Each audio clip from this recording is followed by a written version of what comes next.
Good morning. Morning. So, thank you for joining us here, I guess both physically and virtually. I want to say a few words sort of about how the Estonian government has been thinking about some of the underlying ideas of today's discussion, how we've been conceptualizing the idea of real-time economy. A few words about me. I guess my formal job title is Undersecretary for Digital Transformation, but everyone knows me as a Government Chief Information Officer.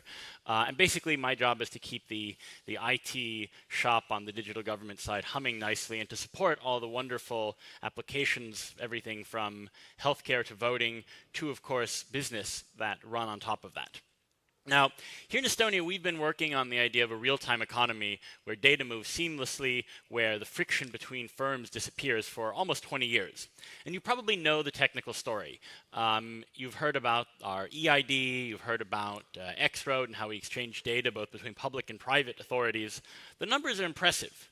In the case of EID and signature, Estonians give more than 300 million digital signatures and authentications a year. And why that's perhaps interesting is that's for 1.3 million people, which is to say, if we think about how much across the world people give digital signatures and authenticate themselves in secure means, the numbers are a small fraction of that. And Estonia gives you some picture of where we could be headed, with every person in Estonia giving more than one, or giving 2 or 3 digital signatures or authenticating themselves per day. Now compare that to the global market for digital signatures and authentications. Or the X-Road, which connects 200 public authorities, but more than 500 private sector authorities in seamless data exchange, with more than 1.5 billion data transactions a year.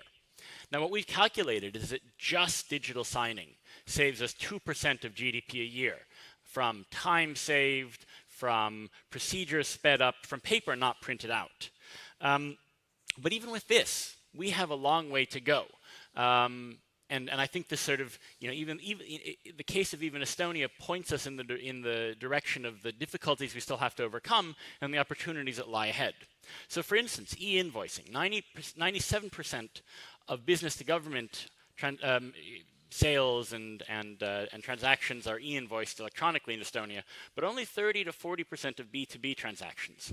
So very conservatively, just based on e-invoicing, ECMR, and a few other things, we estimate that enterprises in Estonia could save an additional 200 million euros a year from implementing what's already in the works today. That, by the way, is equal to the government IT budget. So 200 million euros a year is a lot of money in a small country. In Finland, we calculate that the savings could be 900 million euros a year. Now, you know all these statistics far better than I do, and I don't have to convince you about the sort of value of some of these electronic forms of data exchange and the faster transactions we could build on top of that. But I think it matters on a bigger level too, beyond a few euros saved and a little bit more efficiency. If you go back to your economic theory, to Coase's theory of the firm, why do companies exist? Because of inefficiencies and transactions between people operating outside of the structure of a firm. Friction. Now, having automatic e-invoicing or seamless data exchange does not eliminate that friction fully. It doesn't solve the question of, do I trust my counterparty? Do I trust their motivations? But it actually removes a fair bit of that friction. And that really matters in the context of small economies. That matters for Estonia, which doesn't have massive firms generating tens of billions of euros in revenue a year. Rather, we're a country of small companies, of startups and scale-ups. And so every little reduction in friction, every way in which we can level the playing field between the large conglomerates of the world and small companies is a massive boon to our economy. And it's a massive boon not only to our economy, but to the economy of countries like us who trade with us. More broadly, it is, I think, of particular value to Europe, where collectively we do not lack the depth and the size and the integration of our home market that the US and China have. So the question becomes, how do we compete? And obviously we're not going to solve all of these questions with frictionless data exchange, but it actually will help, because it will reduce the frictions of transactions between firms. It will make it possible to build more complex cross-border supply chains in a more seamless manner. And particularly in the context of the economic changes that we're going through today, an increasing digitization, where we're really still at the beginning of this exponential growth in how digital technology is going to transform every sector of the economy, removing impediments to speed and increasing collaboration is incredibly important. So what should we be watching in this space in the next couple of years? Well, I think we're going to see massive development on how we integrate our supply chains, both in terms of data and more broadly. I'll mention a few things that we're working on here in Estonia in particular. Our closest collaborator in terms of economic integration is Finland. A few months ago, the Finnish and Estonian governments published a joint report on ways of further collaboration between the two countries and how to bring the economies closer together.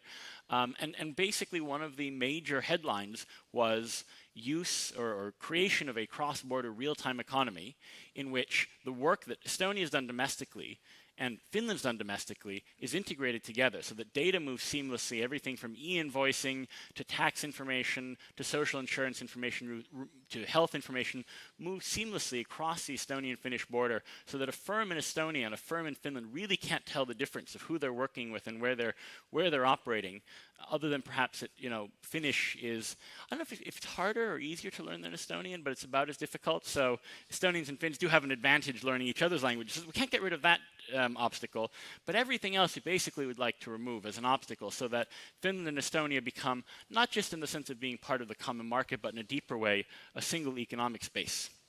And this is an agenda that we, of course, are pursuing not just with Finland, but across our region. So working very closely with the Nordic and Baltic governments across a range of policy areas to reduce frictions and to make it possible for borders to disappear even more than they have already. Now, this is, of course, something that Europe has also been working on. You are, I'm sure, all familiar with the Single Digital Gateway Initiative, which is being rolled out over the next couple of years.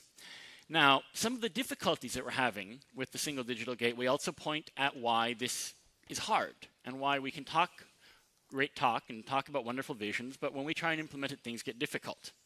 The expensive part of building 20+ services where data is exchanged seamlessly across Europe and various forms of bureaucratic attestations from tax certificates to health data are accepted automatically, everywhere from Lisbon to Helsinki. The difficult part is not the technical transport of the data or the technical interoperability of the different connectors and components.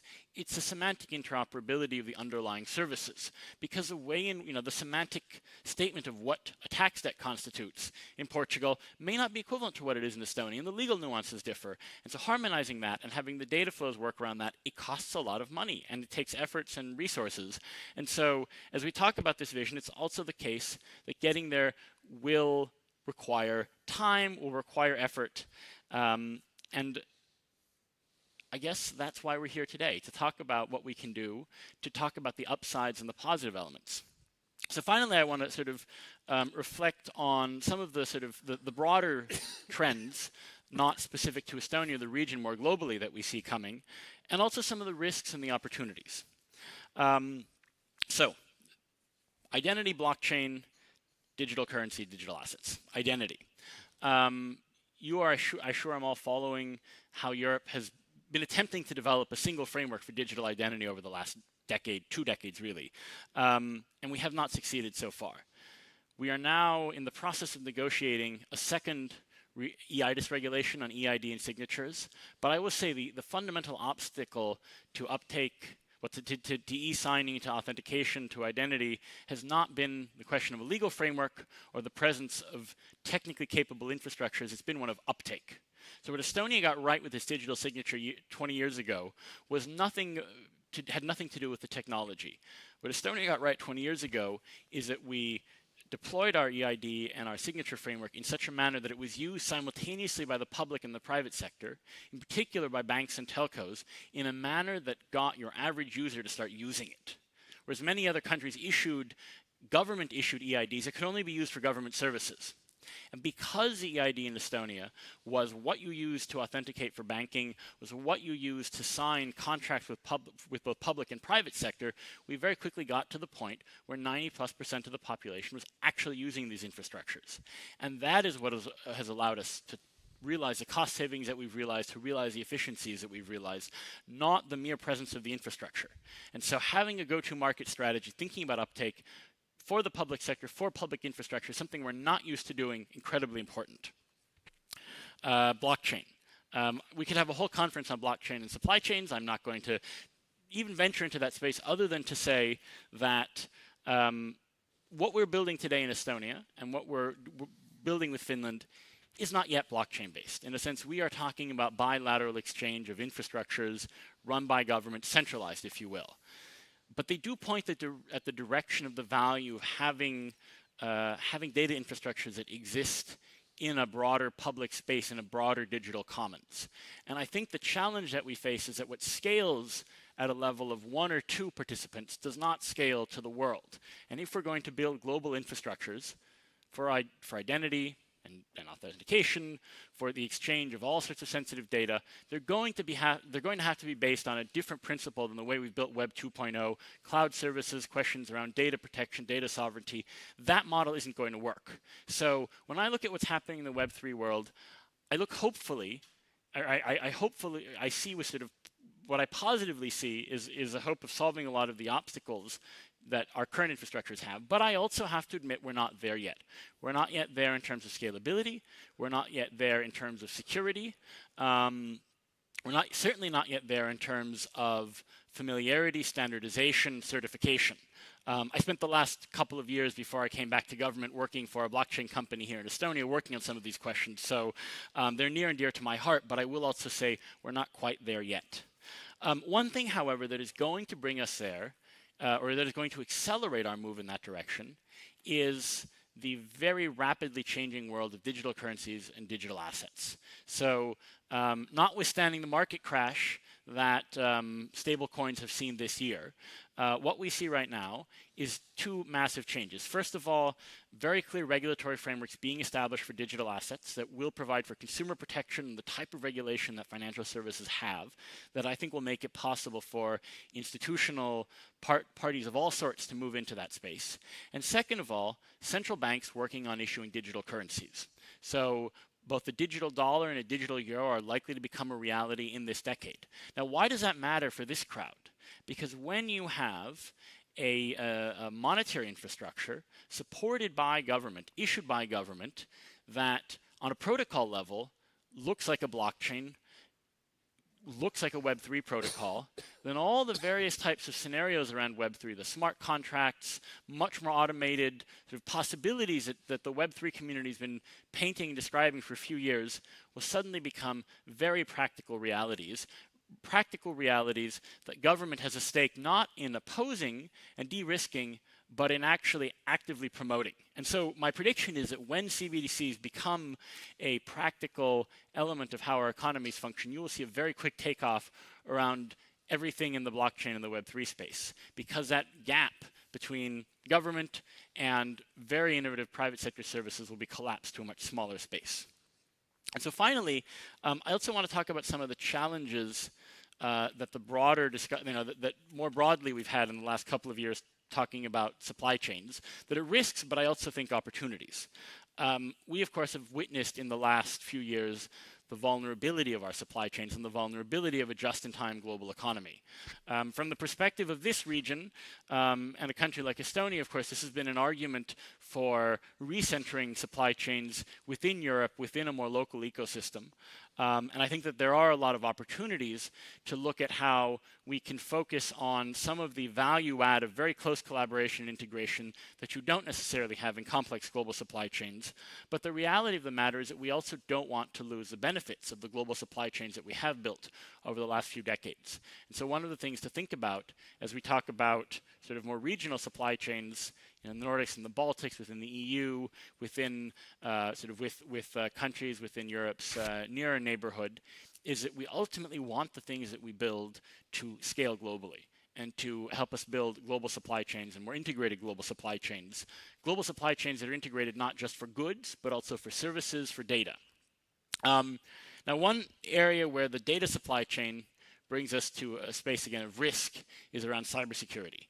What we've seen in the last year or two is that attacks on the supply chain on the software supply chain and the data supply chain have been central to some of the most aggressive cyber attacks that have been carried out, whether by criminals for the sake of financial gain or in the context of war, such as the war in Ukraine. And so Again, there are no easy solutions to how we solve these cybersecurity supply chain questions, other than to say that some of the same principles and design ideas that you are working on are also incredibly important when it comes to the software supply chain and the security supply chain. So basically, moving meta information, making it possible to track changes, understanding all the parties and the participants that have contributed to a software supply chain allows you to properly assess the risk and to make more informed decisions around the software you buy and increasing the physical devices that have software integrated into them. And here, too, we see that the regulatory environment is going to be increasingly more complex over the years to come. And indeed, perhaps this brings me to the last complication, but also opportunity that I hope is a part of today's discussions, which surrounds the increasingly complex set of regulations that we have around global supply chains, global commerce, around questions like KYC, anti-money laundering, and of course, in particular, in the wake of the Russian aggression in Ukraine, sanctions.